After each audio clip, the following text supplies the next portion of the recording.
Hello, people. How's it going? Welcome to the stream. Welcome. Monday, the 23rd of February, and it feels great. It feels great after Arsenal win 4-1, absolute annihilation of Spurs. Arsenal respond emphatically after two draws, move one step closer to the Premier League title. But the questions still remain. And one of the big ones we're going to talk about today is, has Arteta figured out Gyökeres and Eze? Has he? Or was it just a one-off? Because it's been quite a roller coaster ride for Eze, quite a roller coaster ride for Gyökeres in terms of goals, game time, and chances and everything. So we're definitely going to talk about all that. So don't forget me to do me a massive favor and smash the like button. Subscribe if you are new around here. And of course, leave your thoughts down the live chat so we can tackle them, we can discuss them. We can go from there, of course, people. But yeah, Arsenal sitting, not convincingly, but sitting on top of the Premier League table at the moment, doing very good, technically speaking, so to speak. 5 points clear of Man City. Obviously, Man City have one game in hand, which most likely is going to mean it's going to be 2 points. Let's be real. It's most likely going to be 2 points. But after yesterday's win, again, Arsenal have moved one step closer to the Premier League title. And that's all we can ask for. Genuinely, that's all we can ask for. 11 games to go in the Premier League in general. For Arsenal, it is 10.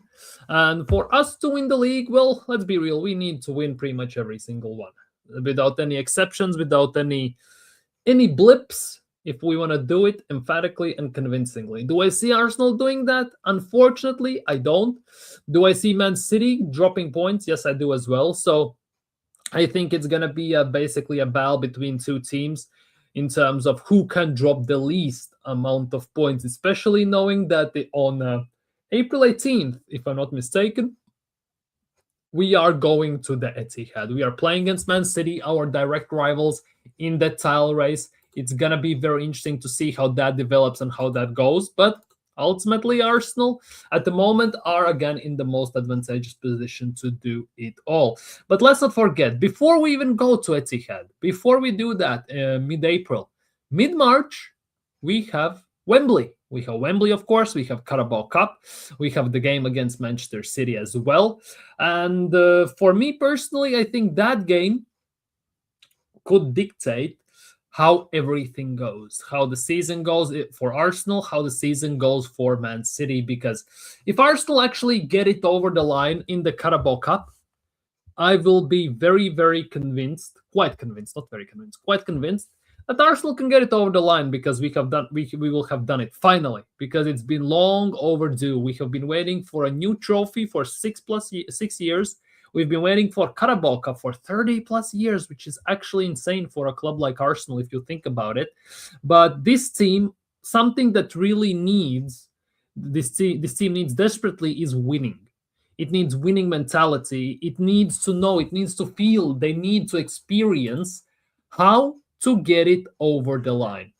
As a unit, as an individual, they need to know that feeling, that mental aspect. They need to know what it takes. They need to basically somehow get that experience. Let's just put it that way, because as soon as they get it, winning breeds winning, trophies breed more trophies. And if Arsenal actually manage to get this Carabao Cup, I think it could be a very strong precedent for Arsenal to win also Premier League.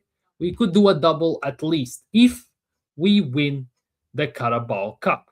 Saying that, we need to look also at the other side of the coin, let's be real, and that is if Arsenal don't win the Carabao Cup. Because for me personally, that could affect Arsenal in a very, very, very poor and negative light in terms of the rest of the season. Because we still have Champions League, still have FA Cup, but if we are playing Man City, and if Man City get the Carabao Cup, it could play a very cruel trick on us in terms of the focus aspect, in terms of mental aspect, that, again, we have come short to Man City and they are chasing us.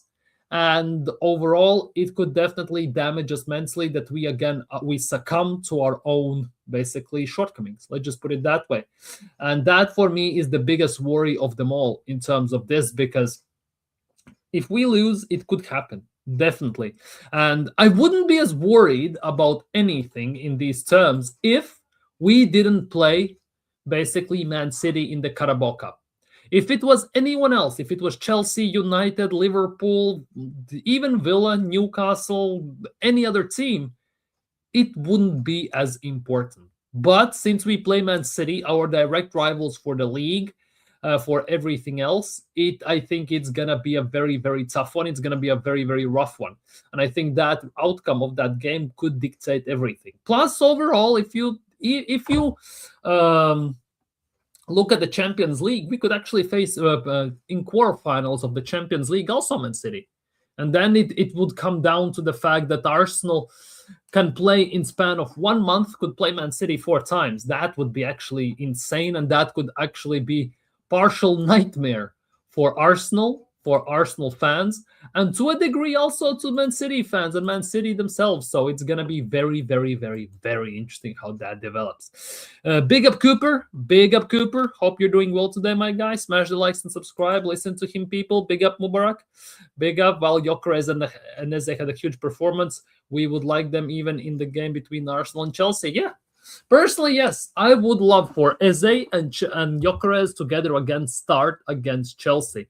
And this is, if I'm not mistaken, this is the last time in a while that we're going to have 1 week break between games, because FA Cup is going to come in, midweek games, Champions League is going to come back and everything. And Arsenal won't have 1 week break between the games. So we need to utilize this week to the maximum potential in terms of recovery, in terms of rest and everything, especially for players like Timber, like Zubimendi, like Gabriel, Saliba, the guys who tend to play most of the minutes, if not all the minutes. Let's just put it that way, because there is still doubts about Ben White, because it looks like he might have suffered a sort of a setback, sort of an injury, where Timber again could be basically put in a position where he has to play quite a few games bell to bell. Same goes for Zubimendi. He also looks like he's fatigued and drained. And Arteta somehow refuses, for God knows what reason, to start and play properly Norgard in the Premier League. Because Norgard has played, and I kid you not, 32 minutes in the Premier League. That's pretty much almost 1 minute per game on average. That is definitely unacceptable. That is definitely something that nobody expected with this sensible signing and all this stuff. The captain of Brentford, that he's going to get literally almost no minutes in the Premier League for Arsenal, because chances have been there, opportunities for them to play actually have been there, and well, they just don't. And that is a big, big, big, big, big worry. But going back to Eze and Gyökeres, yes, I would love to see them more together. Now that Odegaard is back, there is a massive PTSD that Eze, again, just like after Spurs last time when he scored a hat-trick at Emirates, he's going to get dropped for Odegaard, and again, we're going to go into a stinkfest of a type of a situation. But I think Mikel Arteta maybe, just maybe, has learned from his mistakes. Obviously, actions speak louder than words in this regard, but Mikel Arteta openly admitted in an interview that he has done Eze wrong. Let's just put it that way. He hadn't figured it out, but it looks like now he has figured it out, how to use Eze, where to use Eze, and in what type of games to use Eze. Maybe that could be something that dictates some changes of tides in the fortunes of Eberechi Eze's career at Arsenal, because if he can perform to the level he performed against Spurs, his place in the World Cup squad in England will be quite secure, right? But given the circumstances, the roller coaster, as I previously mentioned, he has suffered throughout the season at Arsenal with the games, with the performances.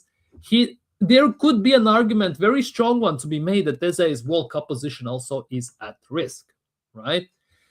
So only time will tell, and with time only we will see. But the biggest thing about this, has Eze figured out Gyökeres and Eze, has Arteta figured them out, it's gonna show in the next few games, because we have Chelsea, we have Brighton, things like that, where we will see what is what. Why I say this, it's mostly because when you look at how Spurs played compared to pretty much every single team we play in Premier League almost, there was nothing of what we see most of the time against teams like Brentford, like Palace, Burnley, Sunderland, and teams like that. When they go into low block, when they try to press and counter and everything, Spurs were very confused on the pitch sometimes. Like, obviously, it's the new manager. They don't know what is going on. Maybe they don't want the manager, so they kind of rebel against him. Who knows? But to a degree, Spurs have been the worst team we have played this season. To a degree. And it has showcased Eze to the maximum degree. It's not a surprise that Eze's best 2 games this season have been against Spurs. Like, there has to be a reason why. Gyökeres as well. Gyökeres, since the start of 2026, it's like he has flipped a page, he has turned on the switch, and he's just going with it. Yes, Gyökeres still, in about 60% of Premier League games, hasn't had a shot on target. Like, that doesn't remove that fact, right? But since the start of 2026, he's bagging goals, he's scoring goals, and what it feels like for fun. He has like 14 goals in all competitions, or 15 goals, if I'm not mistaken, in all competitions. Only that is the second place after Lacazette at Arsenal, who had 17. And Gyökeres can blitz that with his eyes closed with the remaining games that we are potentially to have during the season. Gyökeres definitely looked like he looked like a man possessed. Now, again, as I said, with Spurs, unfortunately, they were the worst team we have played this season, home and away. Because they didn't have that low block. They didn't have that press that locked off half spaces, locked off passing lanes and everything. They didn't have that. Other teams did, and other teams have. Hence why Eze looks, well, not good. Gyökeres looks, well, not good.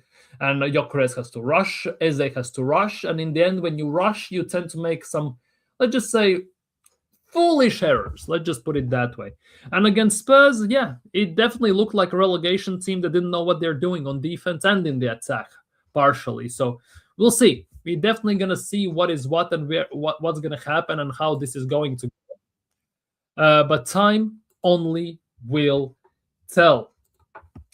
Big up Football Rig. Big up, big up, big up, big up. Yeah, definitely Timber and Zubi deserve some rest. Big up Yassa, big up the resident Chelsea fan. How are you feeling with the Blue Co and everything? How are you feeling? Because that draw against Burnley, Fofana suspended against Arsenal at Emirates. Are you worried about that game or not? Are you worried about the game against Arsenal? Let me know. And big up Yassa for gifting a membership. Big up, big up, big up, big up. Big up, my guy. Thank you so much. I really, really appreciate that. Big up to you, my guy, from bottom of my heart. Thank you, thank you, thank you. No comment. It is insane, actually, isn't it? It is actually... Wait, give me a sec. It is actually insane. I thought you would be more confident. Where is the chest? Where are the world champions? Where is that chest going on? Have you lost it now? Have you lost the chest? Like, serious talk, because you used to have some massive chest with this, and now all of a sudden it's like no comment. It's silent. It's going very, very like radio silent. It's not looking too great, is it? For fuck's sake! Too many wires. Genuinely, too many wires on my desk. Need to sort this stuff out, because otherwise it looks like a genuine maze. Like I have controllers, I have pads, I have everything here. I need to figure that stuff out as well myself. I'm very sorry about that. The Blues want to hide now. Yeah. Look at Yassa. He is in a bit of a hiding. Let's just put it that way. He is in a bit of a hiding. He is in a big of a hiding. But yeah, we'll see. But yeah, it's looking dark, and I'm not worried against Arsenal, but not necessarily confident. Depends on our lineup. But yeah, like João Pedro is a bit on fire. Let's just put it that way, for lack of a better word. Everything is going well, apart from some injuries, apart from some suspensions. Let's just put it that way. Gusto is playing left back, which is not ideal for you all. Like, you are very vulnerable, and if I'm not mistaken, you are currently sitting 4th just due to goal difference. Yes. 45 points are Chelsea, United, Liverpool. That's 3 teams that can actually are in the fight for the 4th place currently. Third place, obviously, is 6 points away from Aston Villa. And 5 points behind you have Brentford, who are also have been quite decent, quite good this season as well. You cannot deny that. Like it is actually a unique situation for you all, definitely. Do you think Liam, what's his face, Rose Garden is gonna do good? Do you think he's gonna secure you that the Champions League spot or not? Because it's not looking too good, is it? Definitely not looking too good, is it? In those terms, definitely not looking too good. But we'll see. We'll see. But overall, yeah, Arsenal, like, I don't even know how to describe Arsenal at the moment because it's very mix and match, confusing situation at the moment because we cannot do it against the smaller teams, which obviously is the Arsenal's biggest, well, problem. Let's just put it that way, because we do good against the big ones and not do great against the smaller teams, and that is a big worry no matter what. But we'll see. And we have a guest today. It feels fantastic to have someone on. Big up. Yo, TV and Gooder, man. How you doing, bro? Doing good. We won. And I'm trying to enjoy that as much as possible, knowing the recent results. Let's just put it that way. You're not getting so giddy, eh? The quad is on. What do you mean? Quad, hey, chill, bro. Quad of second places, and all that. Man, thanks for having me, first of all. And guys, make sure you hit the like. Make sure you guys subscribe to the TV and Gooder, man. He puts a lot of content out there. So, man, what's popping, man? You're feeling. I see that you are not very convinced with the Spurs win. What's going on? Well, for me, I know this will sound very weird. I already said this, that it felt like Spurs have been arguably one of the worst teams, if not the worst team we have faced this season. Yeah.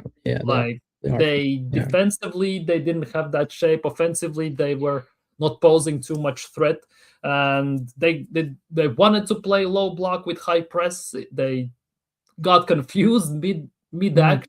Everything. It wasn't like we played Wolves or Brentford where they have it on lock. No spaces, no nothing. But Spurs, they gave us open room, and it really helped us, obviously. So overall, it's great to win. But if we beat Spurs now 4-1 once again, and then we have to play, let's just say, Brighton, and we see the same old like we saw against Brentford, like what can we do? Like that. Yeah, listen, man, the first half, to be honest, we didn't look so good. I'm not gonna lie, man. We're sitting there, we had a mistake from Rice. We had like 20 plus touches inside the box, yet nothing has been translated to a goal. So that means lack of efficiency in the final third. But and kind of skepticism started creeping. I'm like, nah, man. We conceded right away after the goal. So I'm like, oh my God, it's gonna be one of those nights, But thank God. I mean, second half, it was amazing. I can't lie. The second half was brilliant. But the first half, that was terrible. So the second half kind of covered that ill performance, I would say, in the first half, because I was really frustrated in the first half. But thank God they came through. That's it. And I'm not gonna get giddy, bro. I'm not gonna tell you we're gonna win. I've said that on many occasions that we need to see consistency from the team in a couple of in a run, like 3-4 games, convincing attack. And then a little bit of confidence can be, showed up, a little bit of chest. At least that's from my perspective. I don't know about you guys or Arsenal fans out there, but I see a lot that are saying, okay, we're back, we're winning the league and all of this, but I'm staying on the fence here. Yeah, that one win instantly changes everything, doesn't it? When you win one game and it's all of a sudden, again, the best thing since sliced bread and all this stuff is happening. Like, for me, it just doesn't roll. And not a lie, credit to Arteta. Whatever he did at halftime, whatever he said at halftime, it worked. To a big degree, it worked, because it was like the other side of the coin, and the positive side of the coin came out, and it was great. Let's just put it that way. It was great. It's just annoying that we cannot produce performances for two halves. We are one half team many times, and it mostly has bailed us out, but again, it's not sustainable. One of the biggest buzzwords this season for Arsenal. It's not sustainable, and it could cost us at the least opportunistic moment. the least, I don't know, in Champions League or something, it could cost us big time. And that for me is still the biggest worry, no matter how you look at it. Okay, so what would be your starting 11 against Chelsea? I mean, I see Yasser there. He's saying I'm not worried against Arsenal, but not necessarily confident. Depends on our lineup. So he's talking about their lineup, which we're going to talk about our lineup first. So what do you think the best 11 that we can put out there against Chelsea, in your opinion? Best 11 against Chelsea. Well, Raya has to be in goal, obviously. Yeah. White apparently is injured again, but go figure. Genuinely, with him anyway these days. How did he get injured? I have no idea, man. I mean, he was on the bench last game. Yeah, exactly. Like that's the maybe something resurfaced again. Maybe he felt something, like always. It's like a knock, a niggle. They like, this is the new word, a niggle. He got a niggle. Hopefully not in the warm up or something. I really hope so. Like those warm up injuries, like those are like, I don't know what's happening there. Yeah, man, Timber has Marines, bro. Yeah, Timber has to play, and that really scares me.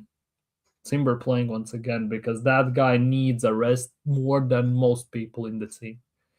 And for me, that's a worry. Like, we could play Mosquera there, so to speak, but I'm not so sure about that one. Obviously, Saliba, Gabriel, Hincapié. Has to be Zubimendi. Again, another player who needs a rest. Rice, Eze.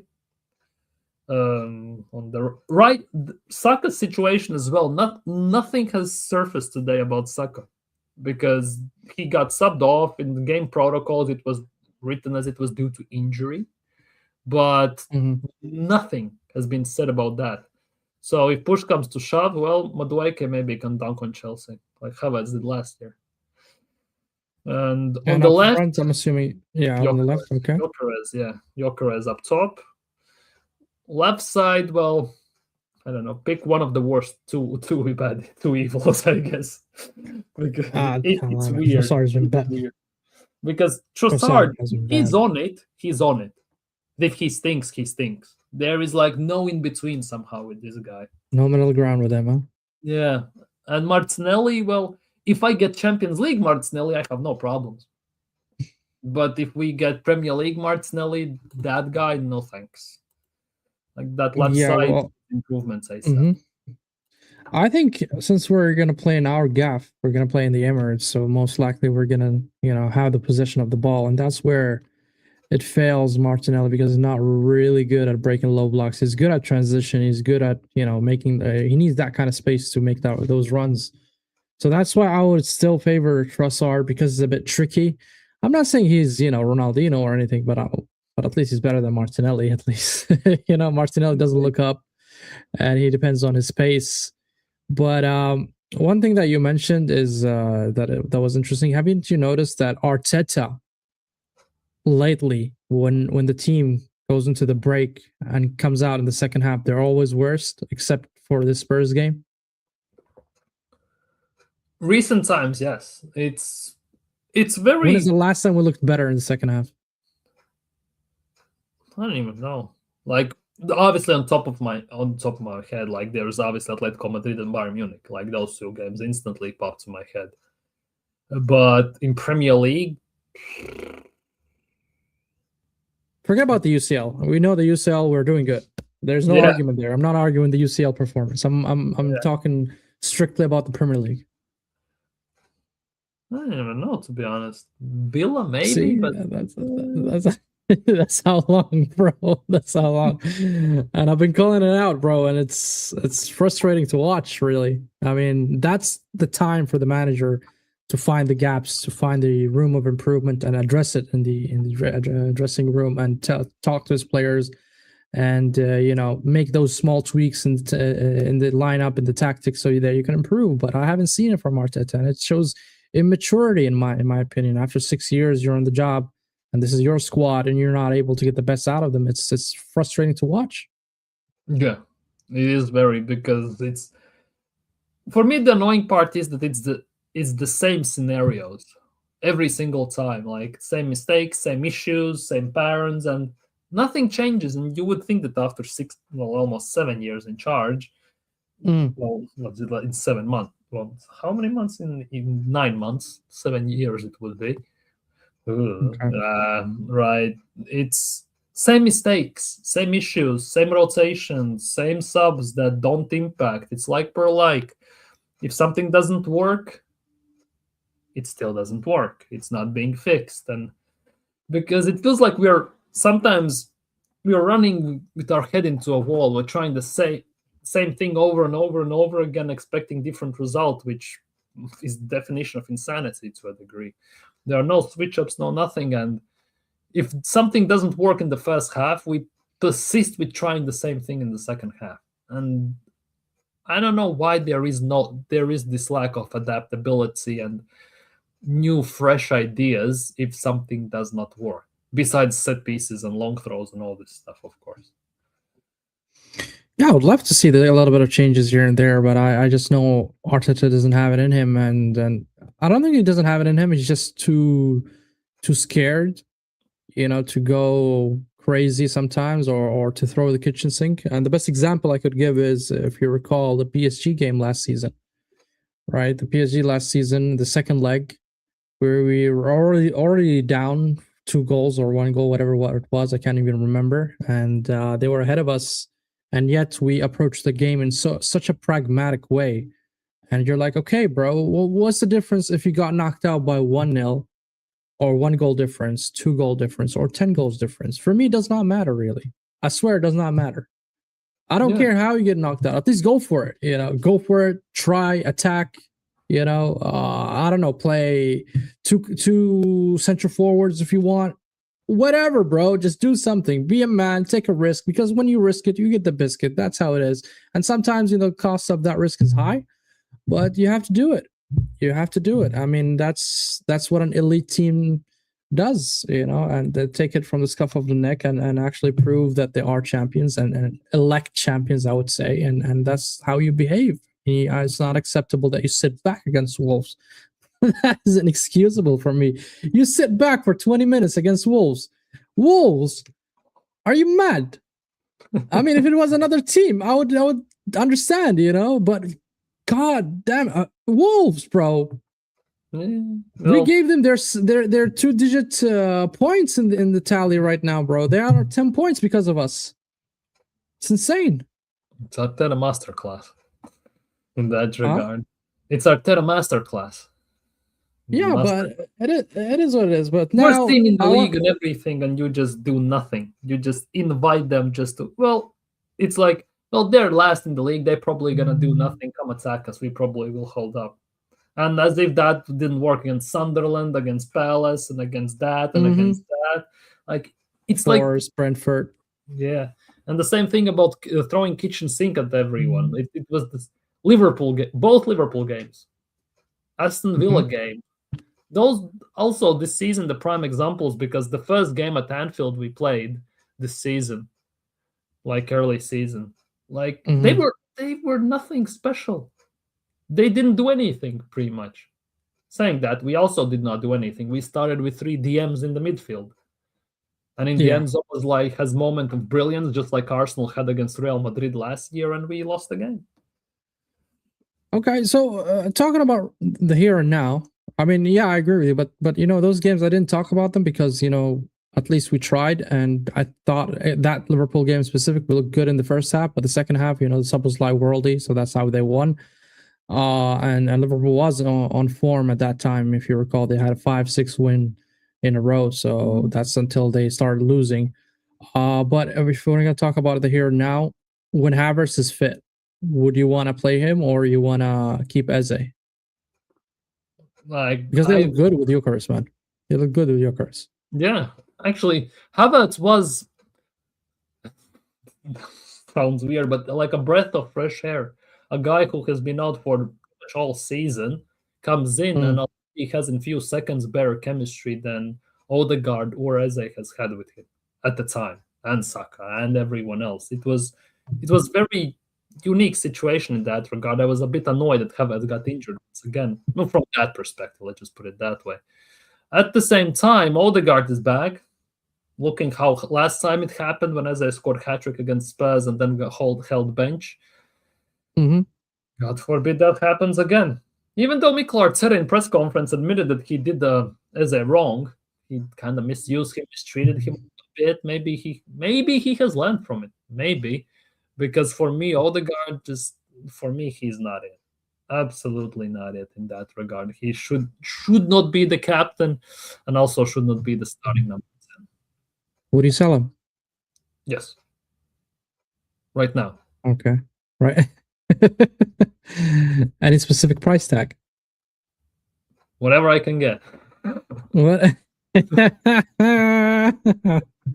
That desperate? Well, not that desperate, but it's weird with Odegaard. Like there was an article. When was it? A week ago, something like that. He's doing that VR precise training and everything like Gehi does, and Semenyo and Garnacho and Sesko and all these guys. And for Odegaard, the hardest level was too easy, and then it got built specific 120% Odegaard mode and everything. Like I don't know if that helps him or not, but it feels like it doesn't, because the way he slows down the game, it's very frustrating. So much. He's playing too safe. Yeah, agreed. Like with some of these players, and it's not just Odegaard as well. It's quite a few of them. They play well. I'd rather not risk it. It's all about retaining the possession, controlling the game. So if I do a risky pass, I will lose the ball, and we don't have the ball, we don't have the possession, control, and everything. But for me, like that for me was that a bit of annoyance that we saw Jorginho, because he actually was trying to do some of these thread the needle type of passes. What Thomas Partey did the same thing. Zinchenko, even when he played in the 10, he did something similar.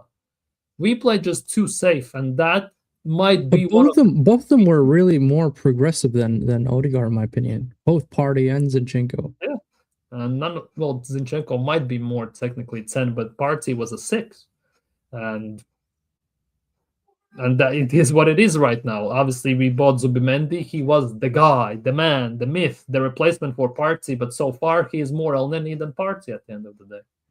Sideways passing and everything. And in the big games, as soon as the press comes on, the physicality comes on, he absolutely disappears.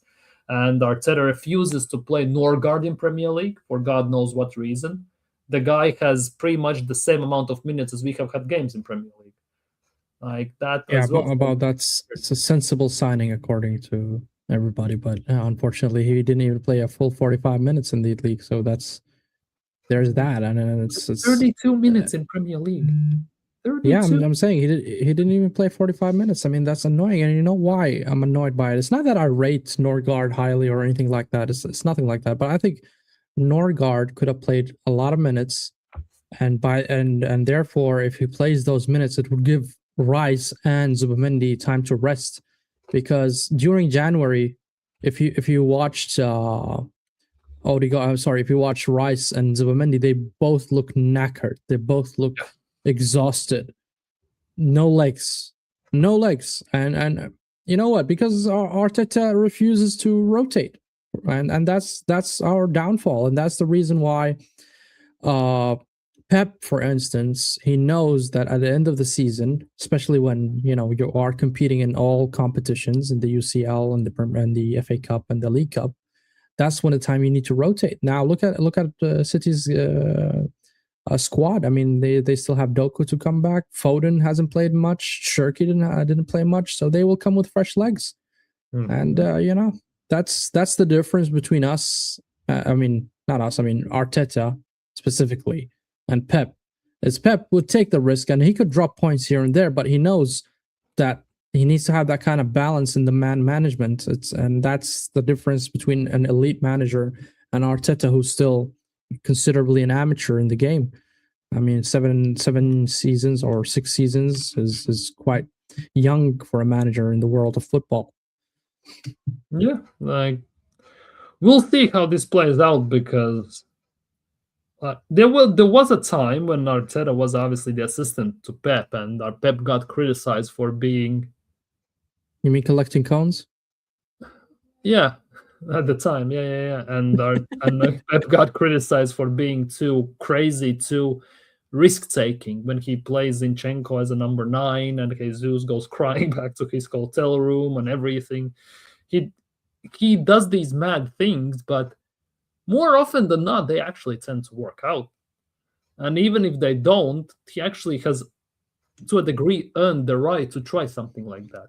There will be backlash, but there won't be that big of a backlash. Arteta tries to do the same thing with, well, let's just say nothing in his bank. He has no cachet. He has nothing to basically justify that. Yeah, there's no credit. Position players, like, it's weird, but hey, it is what it is. I guess we'll see. So I want to ask you, in this season, since we are playing in 4 fronts, what is your feeling towards those 4 competitions? Which ones do you think we will win, and which ones do you think we will fold? Ooh. FA Cup is too early to tell, just like Champions League, but these type of competitions strictly depend on the draw. Like, you could get lucky, you could get hell unlucky, because if we get drawn in Champions League in the not the best of brackets, we can play Man City 4 times in the span of a month. Like, that would be just a nightmare for us, no matter how you look at it. And yeah, for that's example, true. Carabao Cup, let's just say, for me, looking how we play against Man City, I'm not going to say I'm worried, but I expect us to play from defense. I expect us to, play defensive. Let's just put it that way to a degree. And for me, the winner of the Carabao Cup, bigger chances than not, is going to win the league. And that, for me, is the biggest worry. Because if it wasn't Man City in the Carabao Cup, I wouldn't be as worried about the league. But since it is Man City, and Pep always says he loves to win Carabao Cup just to give that second wind into the team before he goes for the big ones.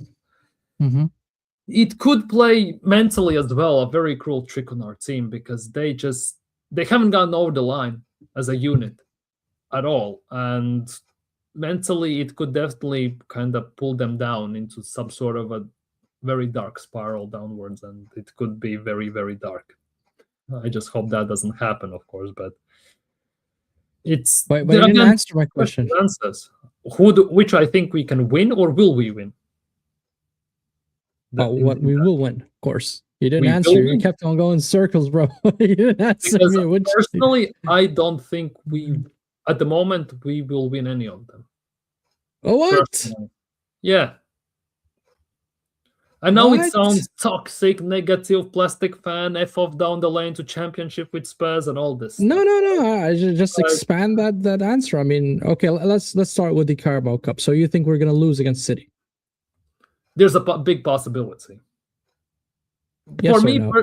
I look from the perspective that, we haven't won anything. Obviously, at some point, we have to win something to prove everyone wrong. At the moment, looking at this, for me, it's a coin toss, because we tend to do good against big teams, of course. We have good record at Wembley. At the same time, it is Man City. And you just don't know what's going to happen against Man City. Fully to say we're going to lose the Carabao Cup since we are in the final, I cannot.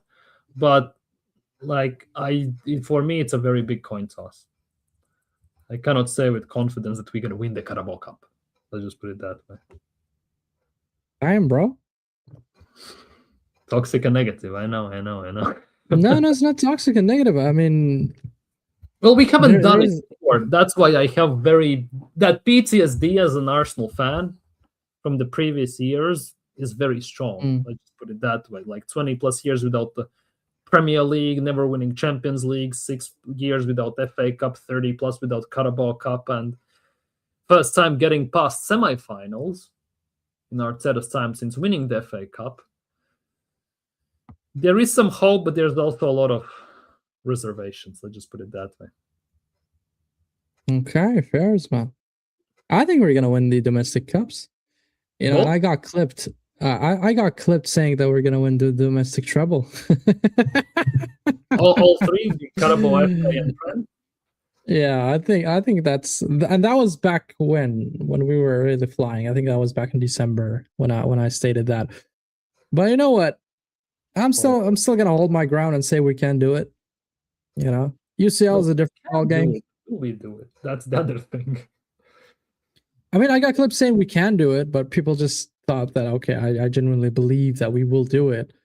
But when you look at us back in November, December, we were really playing very good, very good football, good results. And I thought, you know what? Yeah, and City and Liverpool looked awful. And I'm like, okay, I mean, it is two things, right? Two factors that are incorporated in my feeling here is one, we looked so good. That's one. Two, the opponents are shit. They're just utter shit. Like Liverpool was down a spiral of bad results. City was not looking like really gelling with the new recruits, and Pep couldn't really find a tune out of them. And I was like, okay, I mean, I understand if City was City back in 2022, 2023. I mean, we're not going to win it. Obviously, I'm not. I'm just saying, but because they weren't that good, that's what really gave me the confidence to say it. But after they signed Semenyo and Mark Gahey, that really bolstered their squad, and I think they signed an elite 2 Premier League proven players, and then they're just plug and play, and you can see how, especially Mark Gahey, he just instantly elevated their squad defensively. They look more solid. He can't play in the final though. In Carabao Cup, he cannot play there. Yeah, because he played. I mean, they signed him after the semi-final. After the first round. So that's a plus for us. It's a very big plus for us. I think they're going to play Ruben Dias and Kusanov. Well, still. But City's strength is not known for the defense. It's known for their attack, right? Of course. I mean, having Haaland, Semenyo, and all these players there. Attack first, defend later.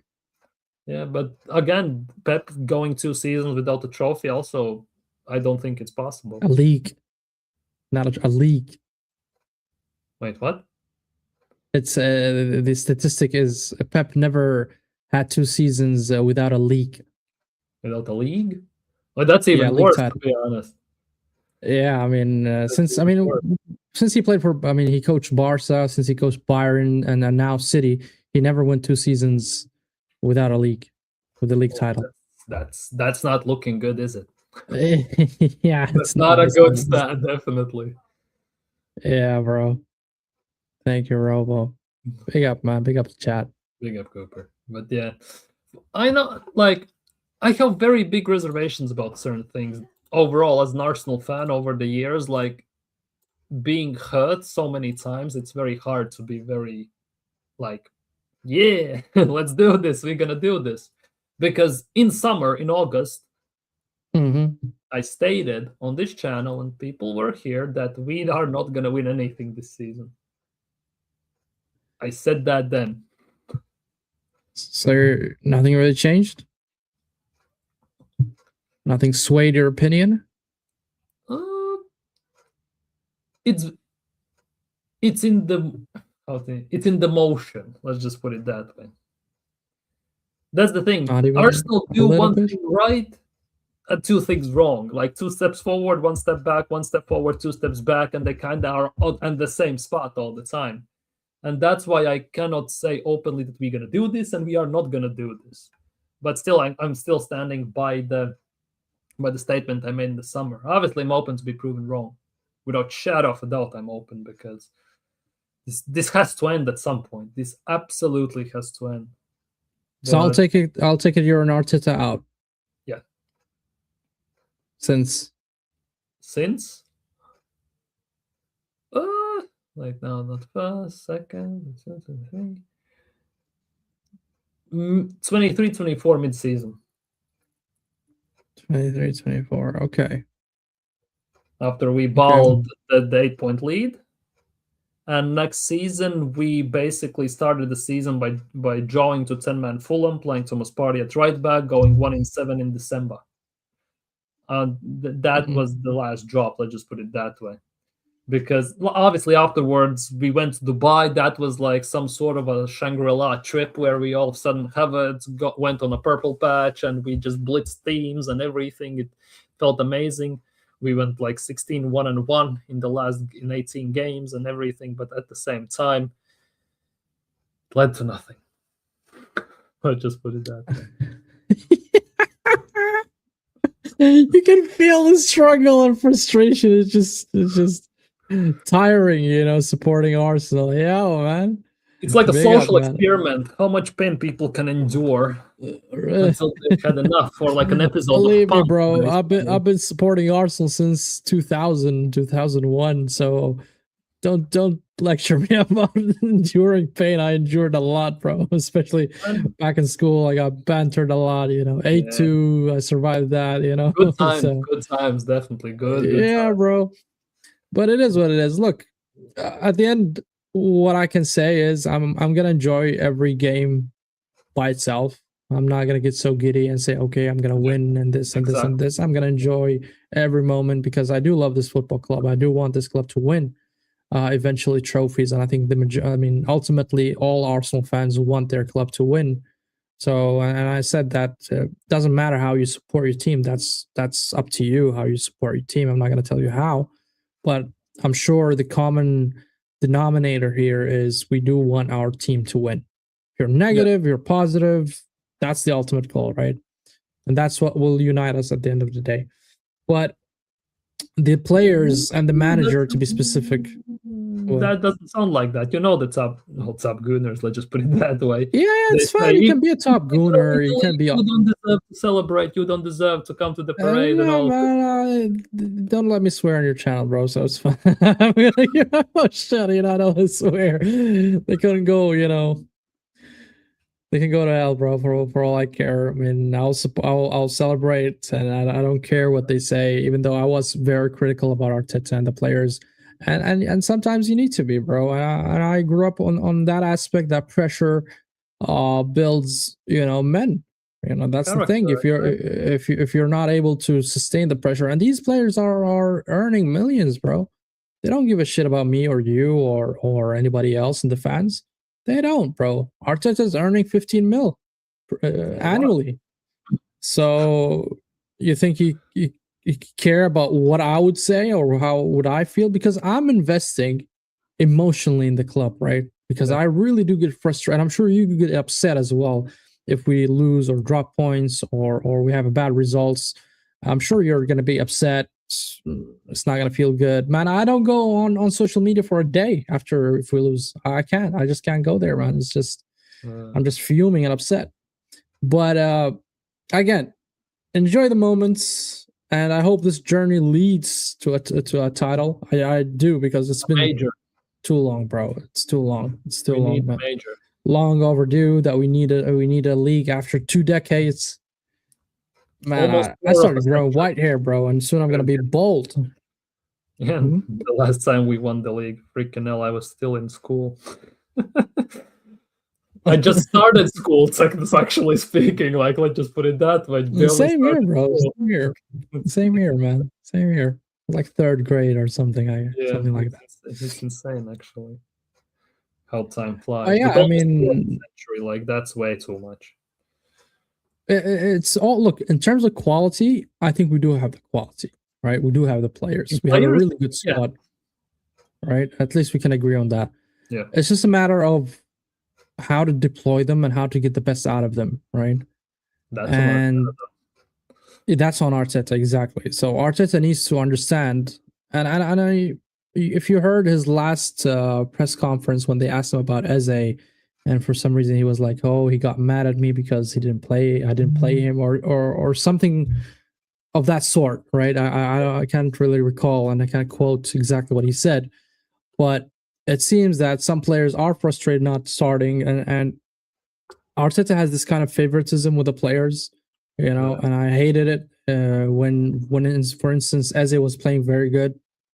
The moment Odegaard came back from injury, he just benched Eze, and we've seen that before with Trossard when he was scoring goals, and then he benched him for Gabriel Jesus. Yeah, it happened with Emil Smith-Rowe and others as well. It's like not the first time. Yeah, that should stop. Look, and especially for attackers, because I believe this manager have never developed an attacker since he joined Arsenal. Especially for attackers, if they are scoring and they are producing output, GA, and really playing well, then keep them. Like Madueke, when he scored that brace against Bruges, was it? And with that shot, with that really good shot. I mean, why the hell would I play Saka? Just keep Madueke. I'm not saying Madueke is better than Saka. Don't get me wrong. But Saka, has been playing for a very long time for Arsenal. A lot of minutes. You can see, he's not the same. He lost a mile of pace. So keep him resting, bro. Rest him for the next 2 weeks. I know that he's not injured, but rest him. Let Madueke, since he's firing and he's really in form, keep Madueke. I don't mind that. And I don't have any kind of favoritism when it comes to players. I don't really like a certain player and I want to play him. Yeah, I want all my players to play well, but eventually, if you play shit, I'm gonna scrutinize you. I'm gonna swear at you, man. I'm gonna be upset with you. That's how I am, man. And I don't care who you are.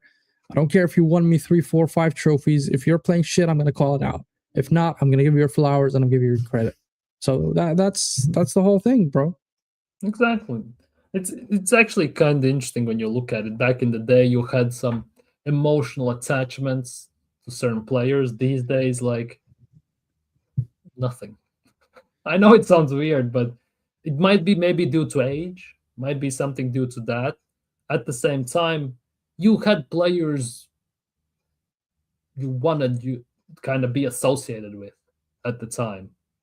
Like for me personally, your Dennis, Vieira, then Ian Wright, and all these Thierry Henry, and all these players.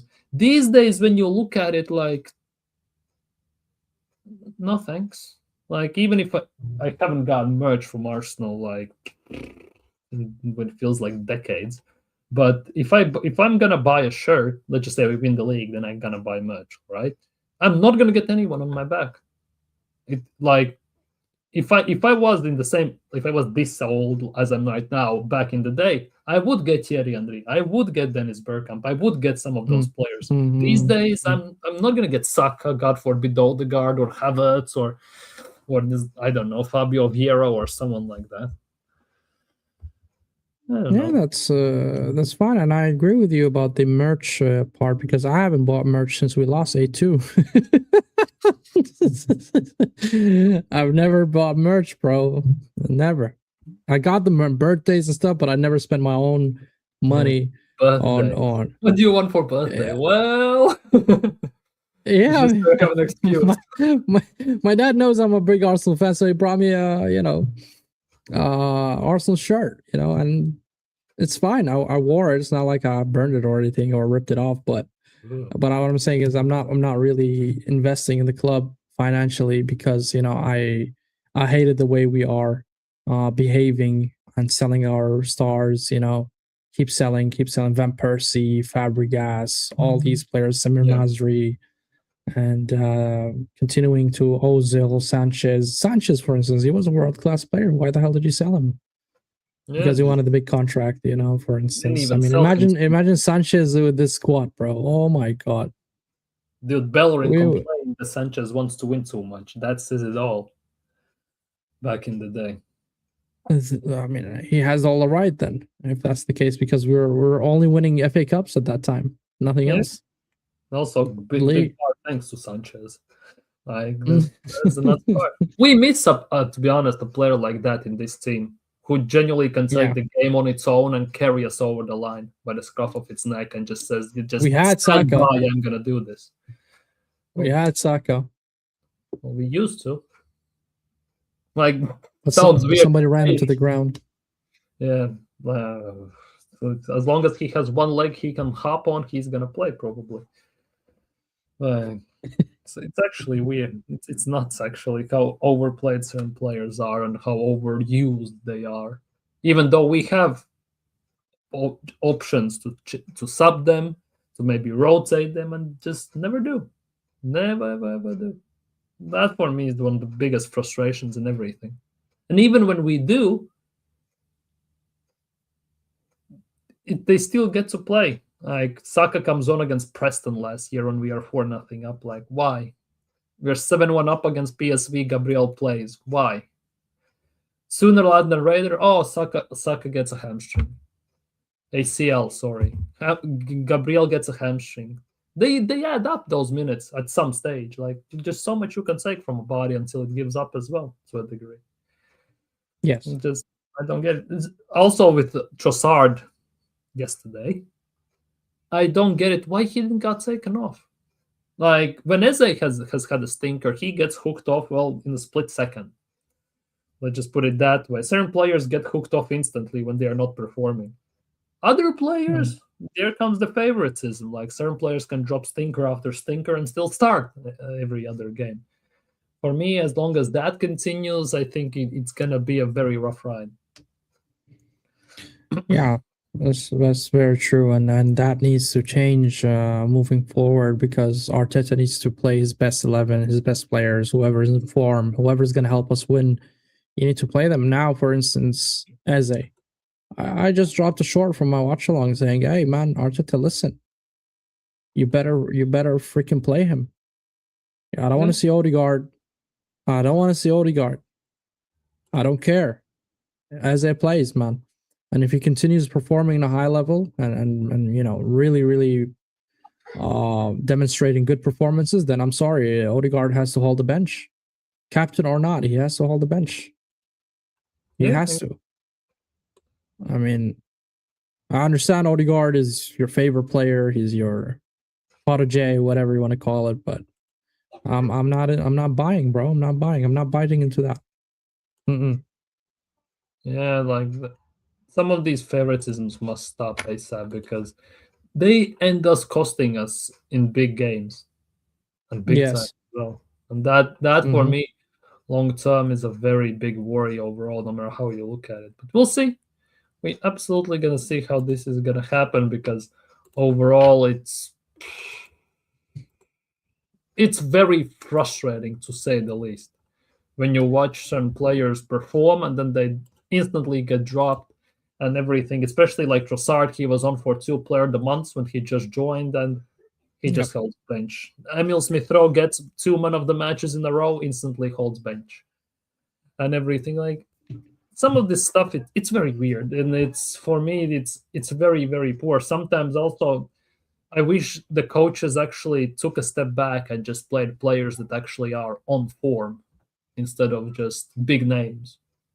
Look, all what you said is circling around Arteta, right? Because this is the manager decision at the end of the day. He's the one who determines who plays, who's not. But a little bit of optimism here that I want to throw out just in the wind is I think the club, Arsenal Football Club, and the board is moving, and they have a plan.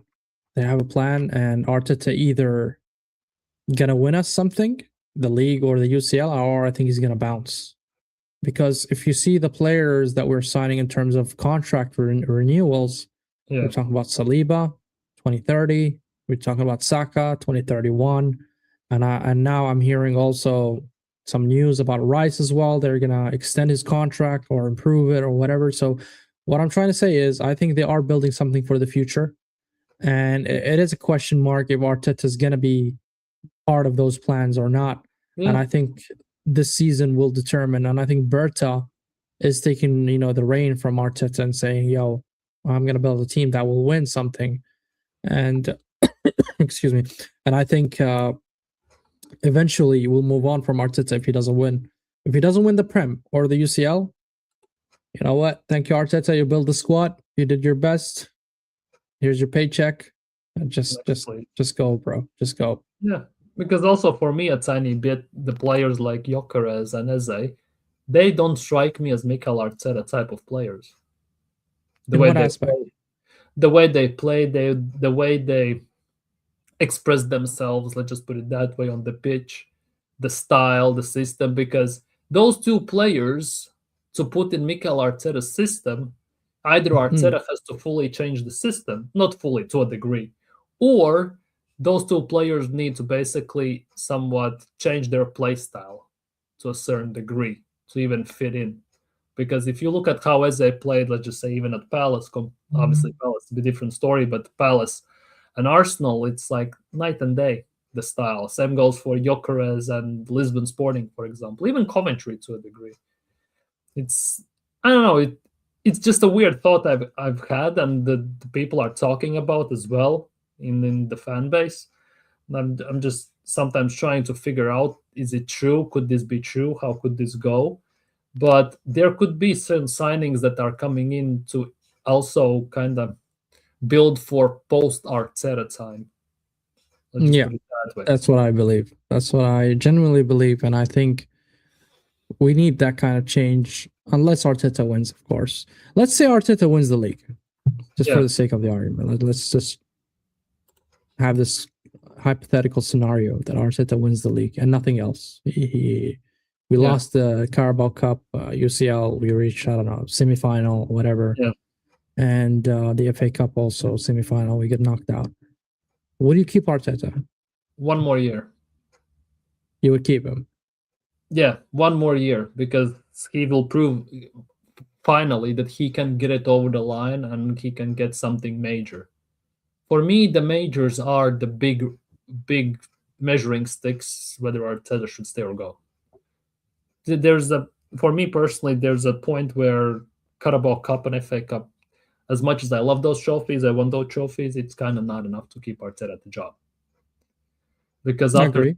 6 years, all the money, all the phases, light bulbs, lemons, dogs, and speakers, and all this stuff, pickpockets and everything, we kind of have been through meme shows and everything. We need to kind of we need to get something hella serious. Let's just put it that way to justify all this. Okay. Fair, bro. That's a fair take, and I agree with you. It's either the UCL or the Prem. Yeah, otherwise, like, Cup double, it would be fantastic as well, but I think it would not be enough. Even though there are rumors flying around in the spaces that there's an ultimatum for Mikel as well. In order for us to do that, to win the trophies, to win the league, to win even the cups, then Gyökeres needs to start bagging goals, and Eze needs to start, being more effective. Do you think the Spurs game is a start of something between them, or something even for Arsenal in general? You think that performance demonstrates a beginning of something wonderful from these two, or you think it's just a flash in the pan and it's just because it's a rivalry derby, North London derby, and that's it? I think it's too soon to tell.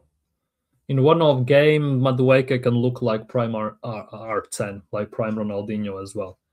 Like, we have seen that to a degree. Let's not get overzealous here. But we have seen in one-off game that anything can happen, anyone can beat anyone, and need this to be more consistent and more regular. Let's just put it that way. A few games in a row. One game for me is not enough to make that type of assessment, because again, we talked about this earlier, that Spurs arguably was the worst team we have played this season. They didn't have the shape, the form, the plan figured out fully with the new manager and everything, and even under Thomas Frank. So if we can do this, what we did against Spurs yesterday, against your Brightons, Fulhams, Brentfords, when we need it, then we can talk about this a bit more. But if it's just against Spurs, and then again we have to play Brighton, and it's again the same as we have played against, Brentford's, Palaces, and everyone else before, like, it's just a one-off. There's need to be bigger sample size. Because we have had these hopes when Havertz came back with Gyökeres. We saw instantly him getting through balls, and it looked fantastic. Against Olympiacos, Odegaard gave through balls when Gyökeres was running in behind between the lines. But again, that was only one-off game. As soon as we go to Prem, or we have the next game afterwards, we see none of that. And need a bit more, kind of, to make any further assessment. I think if I look at it from Gyökeres' perspective, I think he's gonna start bagging a lot of goals. He already but is as no, I mean more like a more consistent basis. Yeah, 2026 overall, I think he's gonna start bagging, because the way he scored those goals and his personality as a person, I mean, I can see that determination from him, right? That he wants to prove something. He wants to get back to, the bagsman or the huntsman of Gyökeres, the number 9 that we won, the finisher that he was. I mean, when you score around 100 goals in 2 seasons, that says a lot. And this guy knows how to put the ball in the back of the net. Whereas, on the other hand, I think, I don't know about Eze. But Gyökeres, I'm quite certain that he will start, improving. And the way he played against Spurs and the way he scored against Spurs as well, that kind of boosts his confidence a lot. But for Eze, I think he's just used to scoring against Spurs. I mean, this is 5 goals in 2 games. Yeah. Shame he didn't score 2 hat-tricks. That would have been nice. Yeah, I think that would be a first. I think I've never seen somebody score a hat-trick, 2 hat-tricks in 1 season, 2 legs. I've never seen that before. Maybe in history, but I've never witnessed it.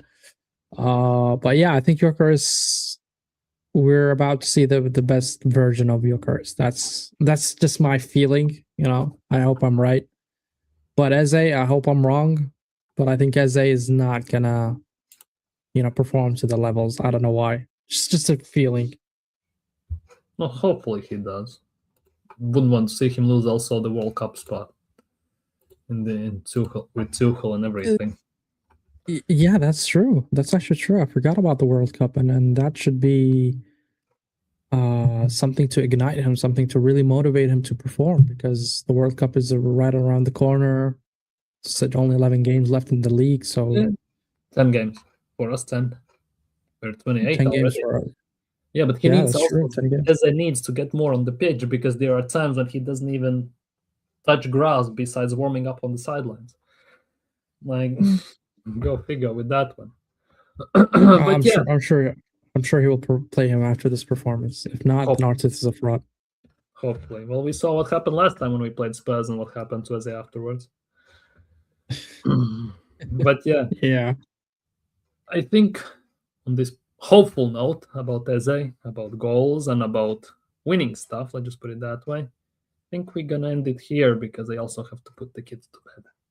They're already napping a tiny bit. So you have a channel, right? I do. Yeah. Shout your thing out, because bro, football rig, man. But make sure first you subscribe to Lativia and Gunnar, man. Make sure you guys subscribe. Make sure you guys like the video. It helps a lot with the algorithm. And if you guys want to check out my channel as well, it's Football Rig. It's written right there in the name. Yeah. Anything new coming up soon? In my channel, you mean?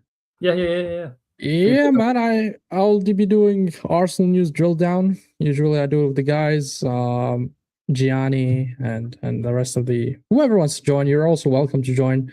Is what I do is collect a lot of news that is surrounding Arsenal, rumors, signings, press conferences, and we just dive deep and drill down those news and talk about them. Is it good for us? Is it bad? And we just analyze it. And of course, it's a purely fan reaction thing. It's not like we're professionals, but we do want our club to win. So you'll hear a genuine Arsenal fans talking about it, and you're always welcome as well to join. Gonna try to. Let's just put it that way. Gonna try to. Definitely try. Gonna try my best. So go subscribe to Football Rig. Gonna put also his link in the title. If you haven't already, smash the like and subscribe.